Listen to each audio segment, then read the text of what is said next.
first time, an Indian origin Australian Senator Varun Ghosh is taking oath on the Bhagavad Gita. कि India के जो student है या India की जो यूथ है, इंडिया का जो डायस्पोरा है, वो पूरी दुनिया के अंदर जो है अपनी पावर को शो करवा रहा है। ऑस्ट्रेलिया के अंदर एमपी सेनेटर जो है फर्स्ट टाइम इंडियन ओरिजिन से ताल्लुक रखने वाले वरुण घोष को जी सेनेटर बनाया गया है और उन्होंने ओथ भगवत गीता पे लिया है। Represent the Australian state in the Senate of the Federal Parliament and opting to take oath for his profile now on the Bhagavad Gita. I, Varun Ghosh, do swear that I will be faithful and bear true allegiance to His Majesty King Charles III, his heirs and successors according to law. So help me God. अगर ये कहा जाए कि this is complete Indian tech over, तो क्या ये गलत होगा? ये गलत नहीं होगा। इसकी वजह यह है कि इस वर्ल्ड को इंडिया ने टेक ओवर कर लिया है। हमने ये देखा है इन चंद सालों के अंदर कि ना सिर्फ हिंदू बल्कि इंडियन जो है पूरी दुनिया के अंदर अपनी मोनोपोली कायम करते हुए दिखाई दे रहे हैं। गूगल में सर्च कर लें तो ज्यादातर आपको इंडियन ही सीईओ नजर आएंगे। अमेरिका को चलाने वाले इंडियन, कनाडा की इकोनॉमी का बहुत बड़ा हिस्सा इंडियंस की तरफ से आता है और आज ऑस्ट्रेलिया के सेनेटर भी इंडियंस बने हैं। और ये जो मैं बात कर रही हूँ कंप्लीट इंडियन टेक ओवर, ये क्या है? इस वक्त दुनिया की 25 to 30 big firms, big business and tech firms पर इंडिया की यूथ रूल कर रही है। इंडिया के नौजवान दुनिया की 25 से 30 बड़ी बिजनेस एंड टेक फर्म्स पर रूल कर रहे हैं। उनकी फॉरेन पॉलिसी आजाद है क्योंकि उनकी इकोनॉमी स्ट्रांग है। उनके 600 बिलियन उनके फॉरेन रिजर्व हैं। उनकी इकोनॉमी 7.8%, 7.6% पर तरक्की कर रही है। उनका डायस्पोरा तालीम याफ्ता है। उनका डायस्पोरा इस वक्त जो है इंडियन डायस्पोरा दुनिया की जरूरत बन चुका है। और इन बिजनेस एंड टेक फर्म्स के जब आप मार्केट वैल्यू देखते हैं तो आपको पता चलता है कि इसकी market value 5 to 6 trillion dollars है। ये इतने एक फिक्रे में ये करने वाला नहीं है, तो पूरा इस पे किताब लिखना चाहिए कि 76 साल में भारत की तरक्की क्यों हुई है, किस तरह हुई है। ये एक बंदे की नहीं बात, ये पूरा कंट्री आगे गया है। नमस्ते दोस्तों, स्वागत है आपके मेरे यूट्यूब चैनल है सेशन पर। दोस्तों, पाकिस्तान मीडिया में अब जोरों शोरों से चर्चा हो रहा है कि ऑस्ट्रेलिया के पार्लियामेंट में एक इंडियन ओरिजिन के एक आदमी जो कि वहाँ पर एमपी बने हैं और उन्होंने बाकायदा वहाँ पर भगवत गीता के ऊपर हाथ रखकर शपथ ली है, जो कि ज़्यादातर ऑस्ट्रेलिया जैसे देश में नहीं होता है। वहाँ पर अगर होता है तो वो बाइबल के साथ करते हैं। लेकिन जिस तरह भारतीय कल्चर को और भारतीय लोगों को पसंद किया जा रहा है दुनिया भर में, और दुनिया भर में हर देश में अगर देखा जाए तो कहीं पर ना कहीं पर भारतीय लोग अच्छे पोजीशन पर होते हैं। और ये एक उदाहरण है कि इंडियन ओरिजिन के एक ऑस्ट्रेलिया के पार्लियामेंट में उन्होंने एमपी के लिए शपथ ली है और वो भी अपनी रिलीजियस के किताब पर भगवत गीता पे हाथ रखकर। और ये पाकिस्तानियों को कहीं ना कहीं खटक रहा है कि इनका जिस तरह पाकिस्तानियों को कहीं पर भी इज्जत नहीं मिलता है, और इन पाकिस्तानियों के वजह से और कुछ बांग्लादेशियों की वजह से जिसे कुरान की डिसरेस्पेक्ट भी किया जा रहा है, कुछ देश में देखने को मिल रहा है जैसे कुरान के साथ करते हैं। लेकिन ये हम कभी नहीं चाहेंगे कि किसी भी रिलीजियस के साथ किसी भी तरह का बुरा बर्ताव हो। लेकिन ये पाकिस्तानियों का आदत है, जहाँ पर भी जाते हैं गंदगी फैलाते हैं। इसी वजह से पाकिस्तानियों को तो कहीं पर भी कोई भी इज्जत की नज़र से दिखता ही नहीं।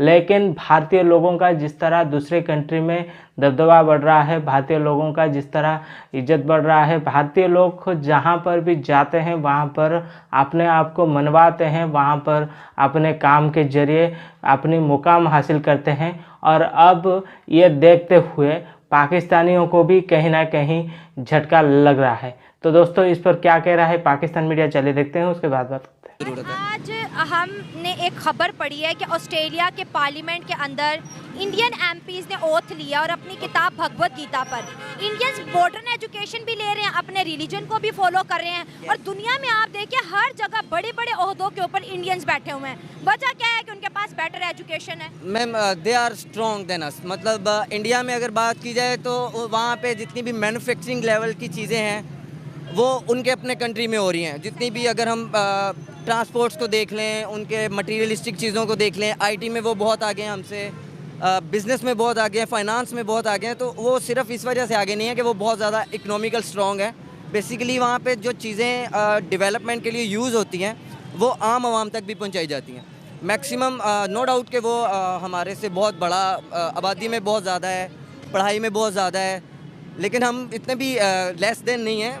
हमें वो चीज़ें नहीं मिलती, वो प्लेटफॉर्म्स नहीं मिलते। और ये कंप्लीट टेक ओवर कैसे हुआ?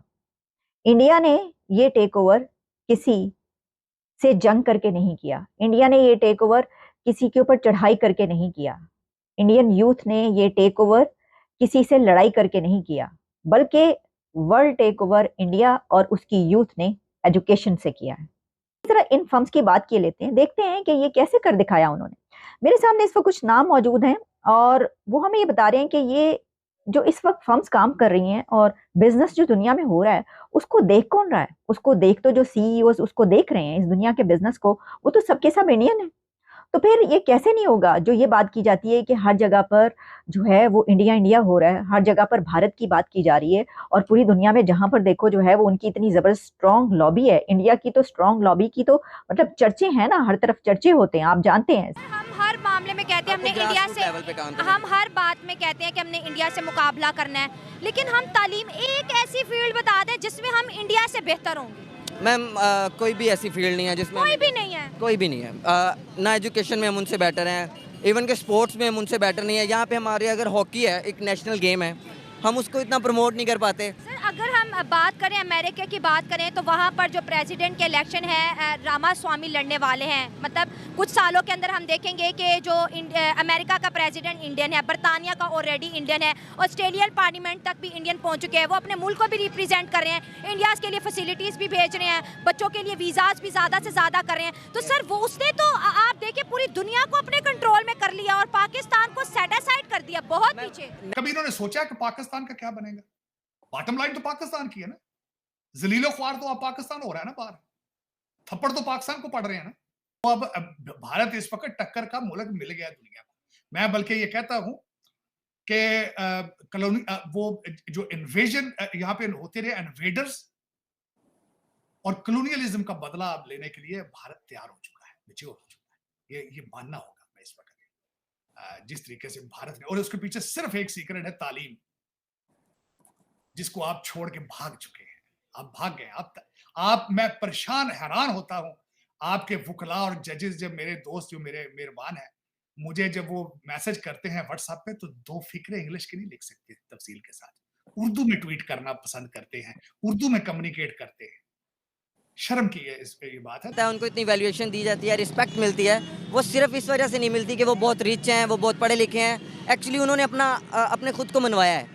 हम कैरेक्टरिस्टिक लेवल पे भी हमें क्रिमिनल अप्रोच समझा जाता है, हमें चोर समझा जाता है, हमें दूसरे कंट्रीज में मतलब किसी भी लेवल पे नहीं रखा जाता। तो दोस्तों देख लिया आपने, ये पाकिस्तानियों की रोना धोना, ये खुद मान रहे हैं कि इन लोगों का मतलब ये जहाँ पर भी जाते हैं इनको चोरों की नज़र से दिखाया जाता है, क्योंकि इन लोगों ने जिस तरह गंदगी मचाई है हर कंट्री में, जहाँ पर भी ये लोग जाते हैं वहाँ पर दहशतगर्दी और आतंकवादियों को मतलब फैलाते हैं और वहाँ का कल्चर को भी डिस्टर्ब करते हैं। लेकिन जिस तरह हमारे धर्म में, हिंदू धर्म में भगवत गीता को रिस्पेक्ट दिया जाता है और ये अब तो बाहर भी होने लगा है। और ऑस्ट्रेलिया में जो इंडियन ओरिजिन के एक मेंबर जो कि वहाँ पर एमपी बने हुए हैं, वरुण घोष है उनके नाम, और उन्होंने जिस तरह वहाँ पर भगवत गीता पे उन्होंने शपथ ली है, ये दिखाई देता है कि भारतीय लोगों का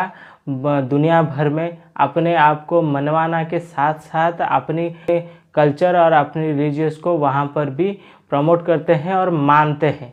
ये होता है भारतीय लोगों का। इस वजह से भारत के लोगों को और भारत को भी रेस्पेक्ट किया जाता है।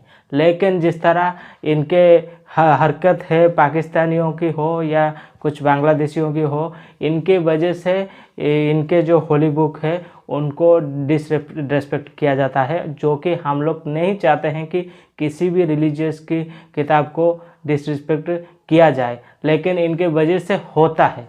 ये इनको समझना चाहिए कि अपने आप को किस तरह लेना चाहिए। और जो बात ये बोल रहे हैं कि भारत एजुकेशन में बहुत आगे जा चुका है, उसी के नतीजे है कि भारत के लोग जहाँ पर भी जाते हैं अपने कल्चर को, अपने रिलीजियस को भी वहाँ पर खुलेआम दिखाते हैं, और ये छुपाने वाली बात नहीं है। जिस तरह पाकिस्तानी सिर्फ पर सिर्फ इस्लाम होते रहते हैं, लेकिन एजुकेशन में बिल्कुल जीरो, और ये लोग आतंकवादी को प्रमोट करते हैं। उसी का नतीजा है, इसी वजह से कहीं पर भी इनको रेस्पेक्ट नहीं किया जाता है। तो दोस्तों, आई होप कि आपको ये वीडियो बिल्कुल पसंद आया होगा। अगर वीडियो पसंद आया तो वीडियो को लाइक करिए, चैनल को सब्सक्राइब करिए, ताकि ऐसे इंटरेस्टिंग वीडियो मैं आप लोग के लिए और भी लाता रहूँ। तो चलिए दोस्तों, फिर मिलते हैं नेक्स्ट वीडियो में। तब तक के लिए जय हिंद, जय भारत, जय श्री राम।